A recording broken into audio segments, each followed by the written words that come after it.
If there's one thing I've learned, it's that getting outside is always worth it, no matter the weather.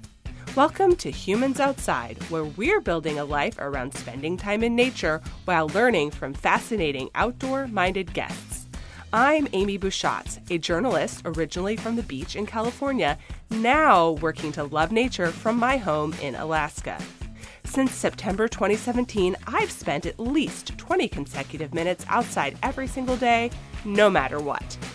Ready to hear from experts and outdoor lovers who make heading into nature just a part of who they are while we work to do the same?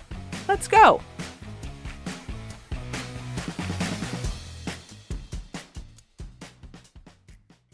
If you've been around Humans Outside at all, you might have caught on to the fact that I love the concept of intentionality. It's the idea of purposefully focusing on something and doing it that allows me to have a habit of spending at least 20 minutes outside in nature every single day for my well over 1,400 days in a row. If I wasn't intentional about it, I would never, ever, ever find the time to make it happen in my busy schedule. If you've listened to episode 5 of season 4, you heard from Carla Amador about her effort to hike once a week and how it turned into the 52 hike challenge, encouraging other people to hike. She talked about the how-tos of building and keeping a habit. Today's guest, Christina Dunbar, has also made a public effort around building a habit and helping others do the same. While Carla focused on a monthly event, Christina has focused on a daily practice, not so very unlike my daily practice of heading outside. In an attempt to recover from a stress-induced illness, she decided to change how she was living her life from harried to more, intentional. Today, she helps busy people with a focus on moms, and she helps them slow down and build mindfulness and a wellness habit. And she's going to talk about how we can build that mindfulness and what heading outside has to do with it. Christina, welcome to Humans Outside. Thank you for having me, Amy. I'm so excited that after all this time, we're finally connecting. I know. So because everyone doesn't know that we stalk each other on Instagram, we stalk each other on Instagram. I have been a follower for I have no idea how long, and just love what you're doing. Yeah, I think actually it was, you had made a post on a Facebook group that we are both in for podcast hosts, and you said something about, my whole thing is that I go outside daily, and I was like, oh my gosh, Amy. Oh, I wasn't recording at the time. I was like, so I'm not ready for a podcast guest, but I want to follow you, that this is totally in line with what I talk about. So great. And of course, I haven't been doing this that long, so I'm sure we intersected at the beginning of my podcast journey as well. And just love connecting in, as close to in real life with Instagram friends as I can, and fellow outside practicers, if that's a thing. So just stoked to have you here. So we start our episodes imagining ourselves in our guest's favorite outdoor space, like as if we were just hanging out, having a chat somewhere you love. So describe, where are we with you today? So I think that if I could pick my number one spot, we would go to the beach. And specifically, I would choose the northern shore of Wrightsville Beach here in North Carolina. It's a nice, wide open spot of the beach. And the sand goes way out before there's any buildings or anything. And so you can really feel like you're just in nature. There's nothing around you, and so we're just hanging out with the ocean breeze next to us. I love an ocean breeze, and I don't get a lot of that here in Alaska, so I'm in. Okay, so walk us through your journey. How did you get to a place where you realized you needed to focus on mindfulness and intentionality, and how does that mindfulness bring you to a place of getting outside? Yeah, so I'm a wellness practitioner in my professional life. I'm a family nurse practitioner. I'm a yoga teacher. I own a yoga business as sort of a side hustle, if you will. And so I'm very familiar with, habits of healthy living. However, as a mom of 3, and at one point we had 3 kids under the age of 2, and we were both working full-time jobs and juggling a lot, you just get sort of swept up in the busyness of life. And so I wasn't, using the tools that I knew. I wasn't using them in my own life, and things were just really stressful and chaotic. I wasn't taking care of myself. And then I went through this really big stress-induced illness, which was this huge wake-up call that I was actually sick because of my lack of taking care of myself and the fact that I let our lives and our schedules overrun us or overrun me. And that was really my wake-up call as to, I've got to figure out a way to change my lifestyle. I had been saying to my husband for years, I wish that we could slow down. I just didn't know how. So, it sort of spiraled from this illness. I took a month off of work to physically recover. And during that time, a friend had sent me a little journal from Amazon, just one of these like little cheap little journals, and sent to me and said, I hope this is helpful. And so I started journaling daily. And that was the starting point for me of how little by little I started doing this each day and began to figure out, what was going on in my life that I could fix, what was going on in my life that was good, that I needed to keep, what could I improve, what were the things that were holding me back that I needed to get rid of. And after doing this, over and over again, the outdoors became a big piece of it, that I realized, maybe I would write in my journal, like yesterday, the kids and I went for a walk and it was this really great day because we spent time outside or whatever. And we began to associate outdoor time with good days. And so I am not an outdoorsy person sort of by nature. I don't know, I kind of grew up as like a girly girl, and I didn't like camping. I didn't like being outside or hot or sticky. I just always wanted to be inside. And I started to realize that outdoor time actually brought us a lot more peace, and the kids were happier. And so my husband and I were happier. And it all just sort of, rippled from there. Wow, do I resonate with that? It's funny, like it takes sort of like the dramatic moments for us to go outside and realize the answer's there all along. Right. Like we turn to all of these other things as answers and solutions to our problems when we have this thing like literally outside the door that could solve this for us and makes us feel good. The other thing that you said, like it worked, so you wanted more. Yes. Yeah, like it's amazing how that goes, and it changes the story that you're telling yourself about yourself. So I did an interview, and we will just air this episode when people hear this, with my friend Holly about my own time outside. And she asked me about the stories that I tell myself about who I am. And I said exactly what you just said, which is like, I'm not outdoorsy. Well, I mean, I think we can go ahead and say like, I am outdoorsy now. Yeah, totally. Outside, and or so at least are my you. perception of you is. Right. Well, I mean, like you spend enough time outside. What's the tipping point? Okay, that you're like outdoorsy now or not outdoorsy. And I would say anyone who spends that time outside is in fact outdoorsy. The end. Oh, yeah. So if you're outside, you're outdoorsy.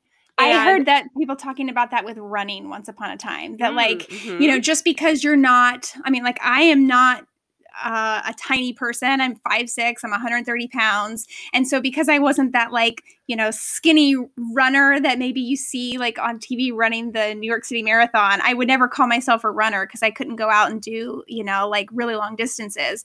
And when I used to run a lot more than I do now, and people would be like, if you're running a couple times a week, you're a runner. Like, it doesn't matter if you're running a 12-minute mile, like you're still a runner. And I have never thought about that with the outdoor piece until you just said that, Amy, about being outdoorsy.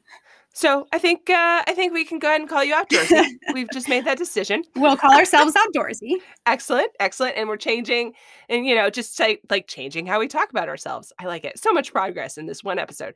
Okay, so you noted that you do not consider yourself outdoorsy. Can you walk us through, like we just talked about, but now you are. Okay, so can you walk us through a little bit more about that journey where you was there like a moment where you realized that this is something that you like to do, maybe like a special or a specific rather event or specific outing that you thought, oh, like this seminal moment? Like for myself, I'll give you an example of kind of what I'm asking. I have this memory of watching my husband stake our tent, just like walking around the ginormous tent, hammering in stakes. And I realized like, hey, I like this. I'm about to like sleep in the bushes over here. And and that is like not how I thought about myself before, but this is great. Is there a moment like that for you? Maybe not one specific moment, but it did evolve, I think, through my yoga practice. So our yoga business is, it's called Charlotte Pop-Up Yoga. And so it's pop-up yoga classes here in Charlotte around the area. And so we just do them, at random places outside. And so there have been a number of moments over the years where I'm practicing outside. So most of my yoga practice these days is honestly outside, unless it's at home in the morning. And there's certain poses. I don't know if you practice yoga, but there's certain poses where you find yourself twisting and looking up to the sky, or maybe when you're laying on your back at the end in Shavasana, and you look up and you hear either birds or whatever around you, you feel a breeze, you look at the clouds, things that you never really stop and do on a daily basis. And those are moments where I'm like, yes, like being connected with all of this is doing it for me. Like it is, I'm finding joy in these moments. And even like, now that we're sitting here at the beach, Amy, the breeze, when it comes about, I think that's why I love the ocean so much, is like the reminder to freaking breathe. Like we often get, or at least I do, and I know a lot of other people who are busy and anxious, like we get so worked up, and then we actually take these tiny little shallow breaths and we forget to breathe fully and deeply. And so we're like constantly running around in this, fight or flight mode. And so or at least for me, when I stop and I connect with nature, that's when it's like that reminder, like, yeah. Oh man. Okay. So when you said, when we forget to breathe, I absolutely was like, ooh, I should breathe right now. And I can't imagine that somebody else listening to this did not do the same thing. Like, oh yes, now is a great time for deep breath. Let's do that. But man, I noticed that when I'm just walking around the woods, especially. So in the wintertime, I tend to do my outdoor time in a nature area. It's actually a high school cross-country course behind my house. And I was recently clued into the fact that most places don't have cross-country courses like this. It's really like a nature trail, and that many high schools and many other places do their cross-country on golf courses and whatnot. That's not what we do here. High schools have like actual trail systems. I never knew that. I am homeschooled, so I didn't go to a high school, and I don't have the context for that. But homeschool problems. But we've got these nature trails. Okay, so just imagine like a nature trail area, and I go back there in the wintertime because it's convenient, and it's also got a lot of trees, so it provides a windbreak. And I specifically when I'm there, because I'm not going out for a big adventure. I'm not driving to somewhere. I'm literally putting on my stuff, walking out my house, going back there. And I notice that breath moment. I notice that within 5 or 10 minutes of being out there, I am unintentionally taking this deep breath and just breathing and then letting it out in a way that I don't do when I'm in my daily habits inside. Yeah, it's a real like it, and it, like I feel better then, it's like this release. Yeah, like breathing feels good. So I don't necessarily have the exact moment that I remember that I connected with the outdoors, but I do have the exact moment in my mind where I realized that like breathing feels good. And half the time that I feel like crap or I'm stressed and anxious, I'm like not freaking breathing. And so I remember this moment in our old house. We used to live in Raleigh, and I was sitting on the couch. I'd come home from a really long day at work at the hospital, and I sat down on the couch and like took a big breath and was like, oh, that feels nice. And that was like really what sort of woke me up to this journey of like, hey, I should try to do more like yoga and meditation. Yeah. Oh, yeah. Boy, I understand that. Okay. So walk us through the intentional 10 method, because I'm not even sure we already said this. Intentional 10 is the name of your Instagram, and it is what you do. It is the program that you give to people through your small business. So walk us through, what is intentional 10? What is the method? Walk us through that. Yeah, so intentional 10 is really the foundation of building an intentional lifestyle. It is the method that I teach other people when they want to start making lifestyle changes. But it's ultimately that key or that ticket to figuring out on your own how to simplify your days, how to prioritize your wellness, and it's an individualized plan because you're the one doing this for yourself. So I've created this breakdown of TEN to help kind of remember essentially what it is. But the T is timeout. So essentially, for you mentioned that my thing is daily. So you're going to take a daily timeout at just 10 minutes, no less and no more, to focus on yourself. Most of us have really busy lives and schedules, and it's hard to make time for ourselves. So that 10 minutes is usually manageable for everyone. And I highly recommend that people do it first thing in the morning, whether you wake up at 4 or 5 a.m. or whether you wake up at 9 or 10 a.m. First thing that you do is take these 10 minutes, and it's a timeout that's protected in your home, that everybody knows, like, hey, mom's going to do this, or your partner or spouse know, like, hey, you're going to take this time and make it a priority each day.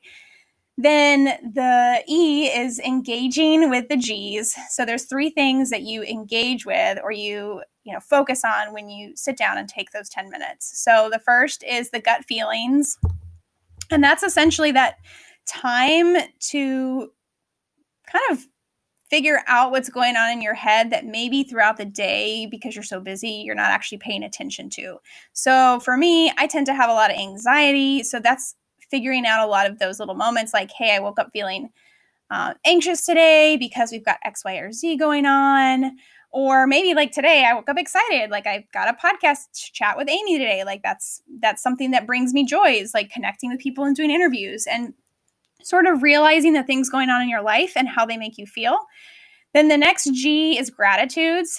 And so I talk about this on the podcast. Every day, I recommend that people take just a few seconds for gratitude practice. And so I incorporate that into my 10 minutes. I list 3 gratitudes out every day.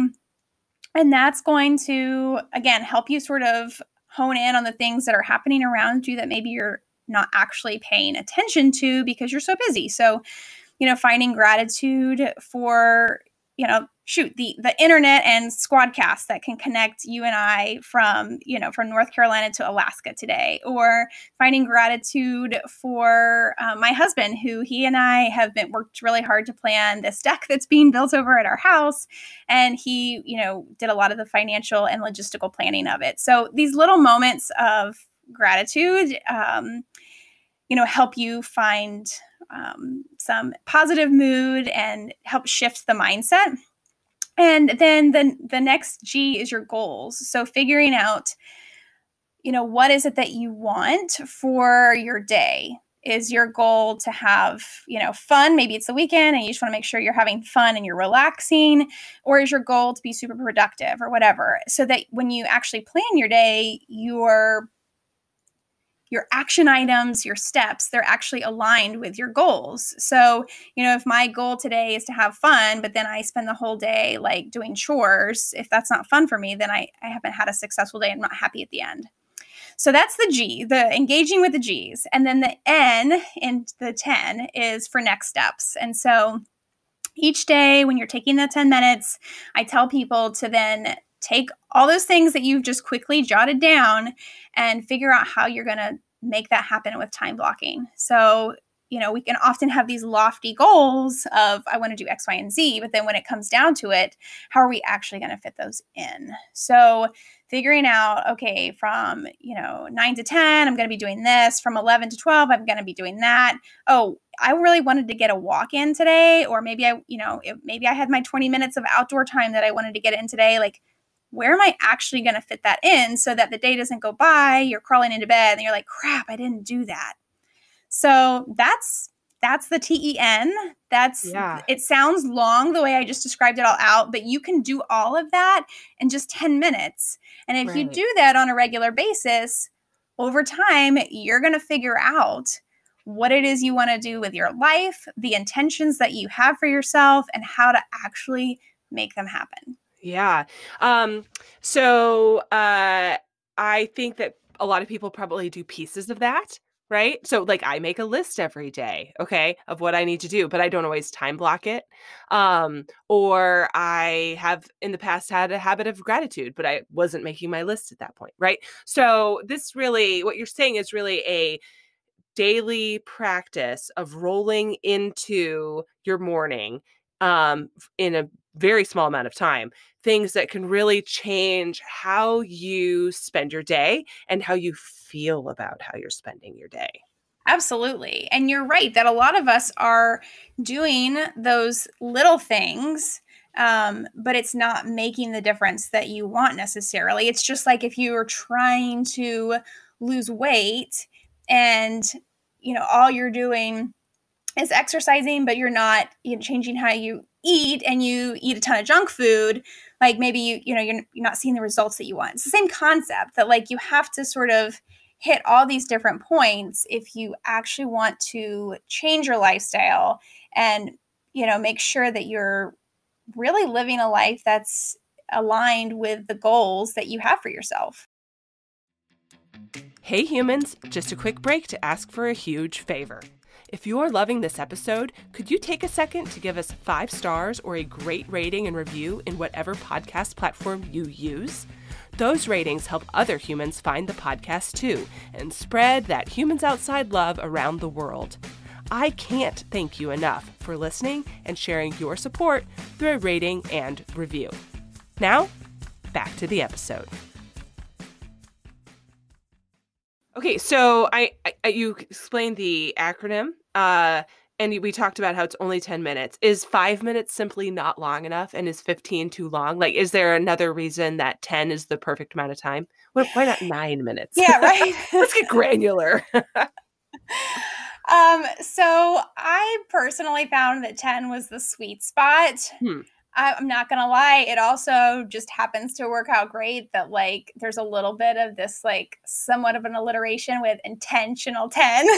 But I personally, yes, going over 10 minutes, at least in the beginning of starting this practice, was too long because then it felt like it was because initially I did this solo and this was something that I would go off and do on my own, especially because the kids are little.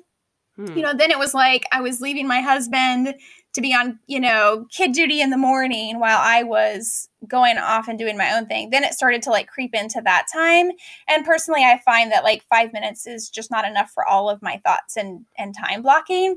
But, at the same time, if for some reason 10 doesn't work for you, just like 20 usually doesn't work for me with when I do things like going outside, I usually do them in 10-minute increments. Like find a time that does work for you. Like you can adapt to whatever works for your life. I think that's the most important thing is that you have to figure out what works for you. But yeah, 10 is sort of that like, I don't know, sweet spot that I hit. No, I totally resonate with that because one of the reasons I picked 20 minutes for my outdoor time is that it was conveniently backed up by science that, that said that 20 minutes outside was really a sort of ideal amount of time to find benefits from being outside. Although they start ahead of that and they extend after it. But really, I thought 20 minutes is an amount of time that's going to be a challenge for me that I can also actually do. Right. It was that sweet spot where I realized that it wasn't going to be more than I thought I could fit into my day when I was really, really busy. But it also seemed like enough time to make the practice actually worth it when you had to find all of your jackets and source a bajillion mittens, right? Like these Oh, yeah. moments where getting outside was hard because the weather was bad. Did I really want to spend all of this time getting dressed to go outside only to stand there for 5 minutes? Sounds like no. And I knew that, and especially in the beginning, that I would do the exact amount of time that I had made myself do, right? Like I All right, was not, timer's up. Let's go inside. right? Like I was not going to do 21 minutes if I said 20, especially on cold days. And that's no longer true. I'm happy to say I've grown into actually enjoying these times. But when you start a habit, right? Like you want to have a goal and you want to have you kind of want to have those guardrails, and that's why I picked 20. So I really resonate with you saying like 10 minutes just worked, so that's what we do. Like, Yeah, right. And I do think it's really important that we look at wellness and mindful habits in really actionable ways. So, we talk about smart goals at work. Like, we need to talk about smart goals in our personal lives. Like they have to be attainable things.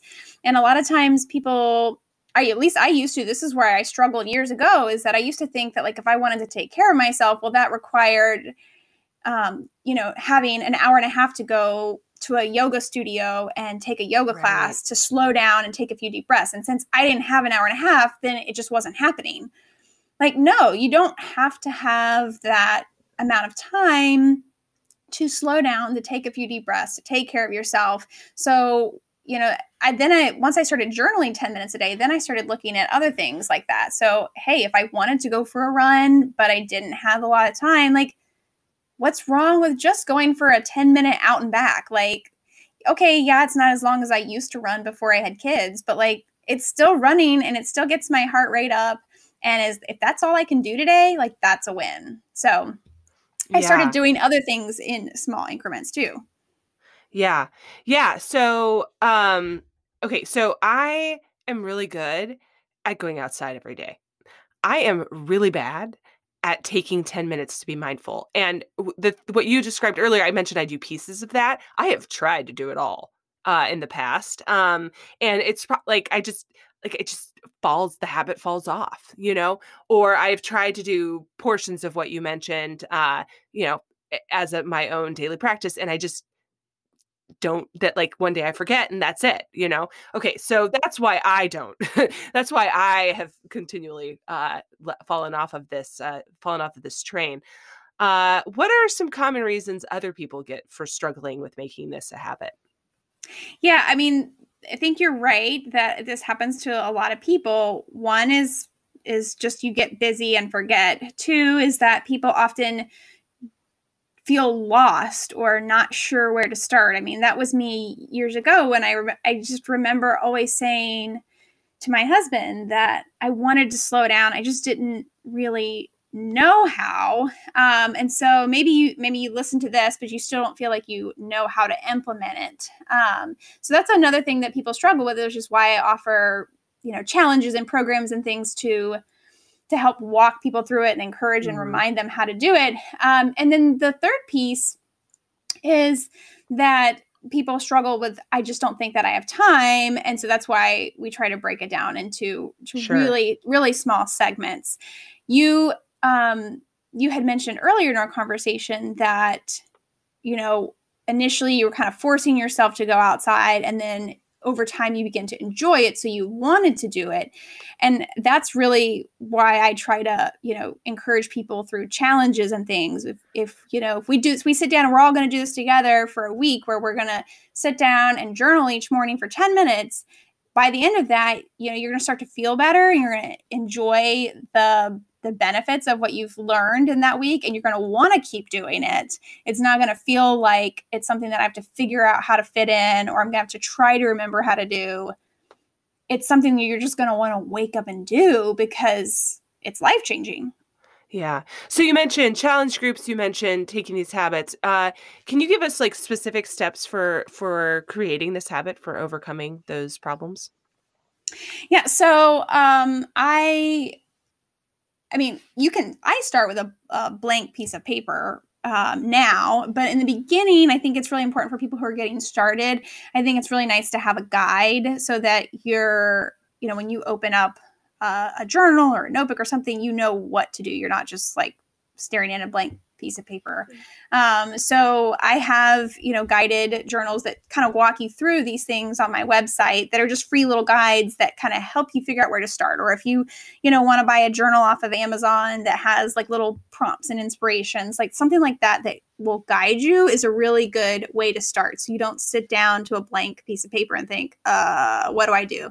I mean, you can even set an alert or a calendar reminder. I mean, we used to get up at like 4:30 in the morning to do this especially when the babies were little, to be able to do it before the kids got up and have that sort of protected quiet time. And then I often tell people to, with that timeout, like make it a thing that everyone in your household knows about. So they're kind of holding you accountable, and they're also helping you to protect that 10 minutes. Let everybody know, like, hey, this week from, 5 to 5:10 or from 7 to 7:10 or whatever time you get up, like, I'm going to be sitting with my cup of coffee in my bedroom or wherever, and I just need that 10 minutes protected. One of the important things that we've done over time is that my husband and I actually now do this together. And so when we finish our journaling, we swap, and I read his and he reads mine, and we have an idea of sort of the priorities for each person's day. And he often wants to get in a workout. I often want to get in like a walk or yoga. And so we're helping each other figure out how to fit that into our schedule. So same thing, like your partner or whomever you live with can help you find ways to put it into your schedule if you're communicating it with them. Yeah. Okay. So have help. I mean, that's kind of a big part of it, whether that's someone in your home or someone like me. I mean, I've got the podcast is there as a guide as well, that you can literally just hit play, but the episodes are 10 minutes long, and you're going to have some sort of guide for you that whether it's that or joining one of my challenges. I really believe that people who are successful and living their best lives have a village of support, whether that's a physical person in their house to help them, or outsourcing chores, or just having like a cheering squad who will support you along your journey. To not think of your wellness as like a solo thing. Like, have some help. And create some accountability, I guess, is the other side of help, right? Like, it looks like help, but it's actually somebody checking on you. No, but I that's kind of why that is in fact why I started, when I first started my 20 minutes outside, I did my daily photo with it which is something I still do today. But at the time, it was an accountability piece for me. And I also wanted to remember what I was doing. And I knew that I would forget to journal, or I wouldn't have the time, or by the time I got to journaling, after I rushed back inside late for something, like it just wouldn't be what I wanted it to be. And so that daily photo and then taking the time to caption it and post it at the end of the day was my way of journaling what I did outside every day. And then it was a way of creating that accountability to make it happen, especially in the beginning. And, like, I would be 100% lying to you if I said that there were not things that I do not do things just because it's a good photo sometimes. Because here's the thing, right? Like, I could go outside every single day to that nature path behind my house. That's it. Every day, 20 minutes, wham, bam, done. Okay. Or I could make the effort to do something more interesting or better for me, or longer, or farther away, or new, or hard, whatever. Right. And in my head, when I choose to do that, I think a little bit like, that's going to be a better picture. I think this is going to be a better experience. It's going to be something I'm going to be proud that I did to share with people. So there's still that accountability there. We joke, you did it for the gram, But really, like sometimes when I'm feeling extra lazy or I'm tired or it's hard because it's dark outside and the winter can be really hard, that is inspiring to me. That helps me get out and do it. And I don't think that that's I think it's easy to use social media as a way to compare yourself to others, and it's easy to use it as a way to not be authentic. But I also think that having a village on there where you are accountable to what you're putting up can be an inspiration that's a good thing. Absolutely. Yeah. And you're right. And that's exactly what you're doing. Because when I see your pictures, especially in the wintertime, because that's when I really have a hard time being, and remember, I'm in North Carolina where it's not, we haven't seen snow in 2 years, but like the idea of like bundling everybody up and getting outside is so like, but when I see that you're making the effort, I'm like, we can do this too. Yeah. Yeah. Yeah. Good. That mission accomplished. Done. Okay. So we've talked a lot about heading outside, and that's my focus of intentionality, right? Is to create that space to do that. Talk to me about what role heading into nature has with creating space for an intentional 10. How do you like to integrate your outdoor time if you do it? And how do you recommend other people use nature to either help them with heading outside or, maybe use heading outside to help them with an intentional 10? Either way. Yeah. Well, so, I mean, for me, figuring out what was going on in our lives was what helped me realize that, like, hey, outdoor time was good for us. So I think part of it is finding that on your own in whatever way it is. So maybe it's going for walks, maybe it's just sitting outside in a hammock or something. Maybe you only like to be outside if you're doing something intentionally active or a game or something like that. I don't know. So figuring out, whatever it is that sort of suits you. But then I think in reverse, you can use the outdoors as part of your mindfulness because you don't necessarily need any kind of guide. You can just go sit anywhere. It can be, in a busy public park where there's a lot of traffic. It could be in the woods where there's no one around. But all you have to do is sort of just listen, maybe close your eyes as long as you're not walking or running like you were joking earlier. Close your eyes and just tune in to what's around you. If it's fast cars, if it's birds chirping, if it's a breeze, and just really pay attention to the space that you're in and the exact moment that you're in. Even if you did that for 30 seconds, that alone is a mindfulness practice. That is mindfulness meditation. And so if you can do that in just like little chunks here and there, it'll help you, cope with anxiety. It'll help as a coping mechanism for depression. It'll literally help you to slow down your heart rate and your blood pressure in that moment. And it can reduce cortisol levels if you do it for a little bit longer. So, I mean, you can be having lots of health benefits just from like literally going outside and just like sitting down for a few seconds. Yeah. Boy, do I feel that. Sometimes you just have to peel yourself out of your busyness and take a second. Yeah. And I mean, so that alone is hard to do, which is why I often recommend people to start small because we are so busy that when we do peel ourselves away, that silence can feel painful.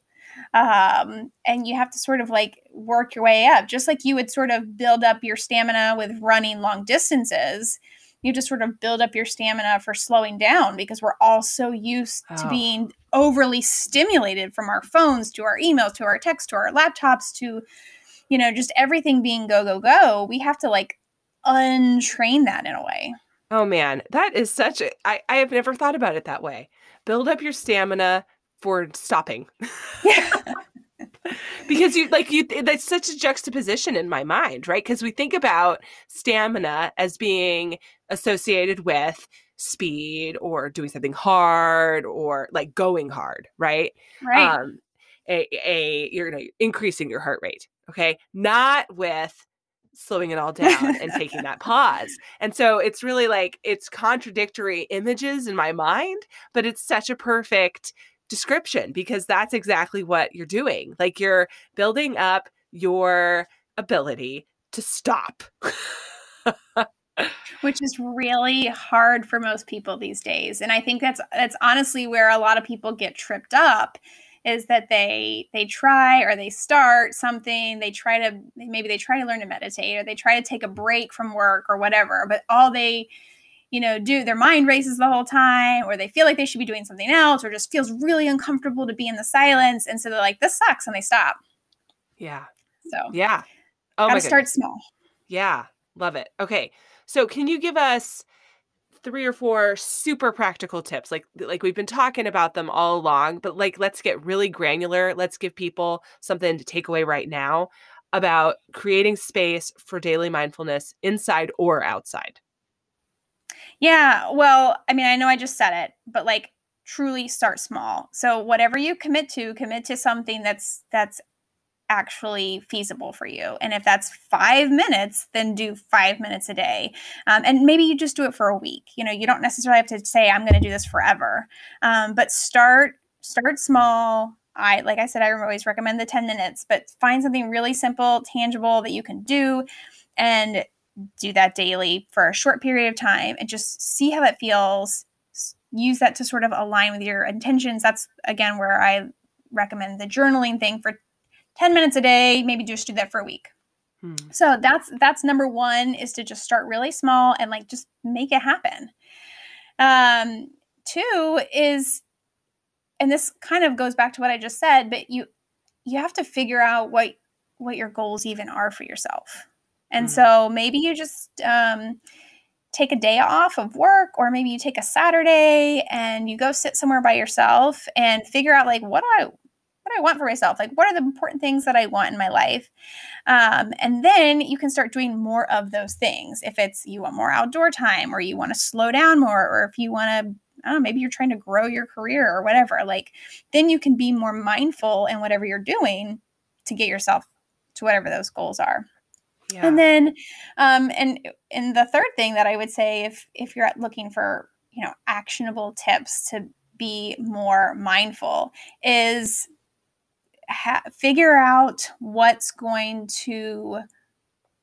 tools you need to get you there. So if it's going outside, for example, one of the things that we found was successful for us was figuring out the right gear to freaking be outside. Like if it's wintertime and I want to be outside more because that really helps my kids to just get the energy out and yell less and have more fun, then we needed like the right winter gear for us to do that. If if you want to walk more, like get some walking shoes or whatever, like set yourself up for whatever it is that you want to do more of. And just have the tools that you need, or find the tools that you need so that you're set up for success. Yeah. Yeah. And I think people think it has to be really expensive to do that, to get those tools. I would say, again, start small, right? So look at what you need as you need it. Talk to other people who are doing the same thing. Hit up resale shops and thrift shops and consignment shops, and get what you need that way, slowly over time, as you realize and as you create that habit. Because it's a lot to say to someone like, well, you need a big jacket, get a big jacket. And I never want to sit in my own privilege and say, well, I have the resources to do that, so I'm just going to go do it, without also acknowledging like it doesn't work that way for some people and it's hard. Yeah, no, I mean, that's a really great point. It doesn't necessarily require a lot of stuff per se. So like, it might just mean like, okay, well, if you want to go out on a cold day, like then layer up and put on 4 shirts, set yourself up for success. Don't try to go out in a t-shirt and freeze and then come back in and be miserable. Right. Right. So like, it's just setting up yourself for what you want to do so that you can be successful, and just putting a little bit of thought into it, a little bit of intention into it. Yeah. Such a good point. Oh my goodness. I love talking to you, Christina. I have enjoyed this conversation so very much. I'm hoping that we can close out our episode with the things we talk about at the end of these episodes. So speaking of gear, you live in a place that's blessedly for you, not as cold as where I am. So your favorite and most essential outdoor gear is going to be different than mine. But I can't wait to hear about it. I have, as a side note, found some of my most favorite things, like very simple things, but perfect for me through asking this question to guests. So I love these questions. Talk to us. What is your most essential and then your favorite outdoor gear items? I would say that my favorite is actually my hydro flask. I have this weird cup obsession. I really like cups and mugs and things like that. So Hydro Flask makes these really cute water bottles, and they also have like good stuff for on the go. It keeps it nice and cold. So I've probably got way too many Hydro Flasks, but I've got this really nice 40-ounce Hydro Flask, and it's got this like little bag. I can throw it over my shoulder because it's pretty heavy when we're going for a walk. It's like a crossbody thing. So that's probably my favorite. Love my Hydro Flask. And then as a mom, I guess I would say my most essential. I always say it wrong. Kavu, my crossbody bag. Yeah. Because we literally can't go anywhere without like Band-Aids, sunscreen, extra snacks. Like every time we leave the house, I have to have some sort of bag on me. So I love a crossbody bag just so that I can, run around and keep up with them, but also have all of the essentials strapped onto my chest at all times. Yeah. So, are we the same person? Because while those are not, I wouldn't call those my absolute most favorite things. I have different choices for those categories. Those are both things that I use every day. Maybe it is my most essential, my water bottle. It's like my security blanket. And I too have a 40-ounce Hydro Flask. It is dented and covered in stickers. And I do not carry it in a crossbody bag. I haul it around like a dope, but and then I too use a Kavu bag. So there you go, or however it's pronounced. Who can even say? But crossbody bag is where it's at, guys. It's like the fanny pack for your shoulders. They can use that slogan if they want, but they won't. I know. We'll call them up. It's a shoulder fanny pack, guys. No, not going to sell. Okay. Anyway. Yeah. All right. So finally, last but not least, walk us out of here with your favorite outdoor moment. Close your eyes. Where do you go when you do that? Your favorite outdoor moment ever, and take us there, if you will. Well, I might be biased because right now we are in the process of building an outdoor covered deck so we can recreate this moment. But when we were first young and engaged, my husband and I used to sit out on this covered balcony at my tiny little rickety old apartment in downtown Charlotte and sit out whenever it would rain. And we would just sort of like people watch. And I loved being outside in the rain. And so I just always remember that little old apartment and enjoying being outside when it was raining, but we were covered. And so now we're in the process of building years and years, 10 years later, we're in the process of building one on our house to recreate those kind of moments where we can sit outside in the rain. I love hearing the sound of rain and being around it / covered. Yeah. So that's it for me. I love that. I think that if you are actually doing home construction based off of a favorite outdoor moment, it's a good one and you should keep it. So, Christina, thank you so much for joining us today on Humans Outside. Boy, do I appreciate you. Oh, thank you so much for having me. I can't wait to connect more soon. Well, thanks for listening to this week's episode of Humans Outside. If you've enjoyed this episode, why not give us a little love and leave a rating and review to make it easier for other listeners to find the podcast too. It really does make a difference. Until next time, we'll see you out there.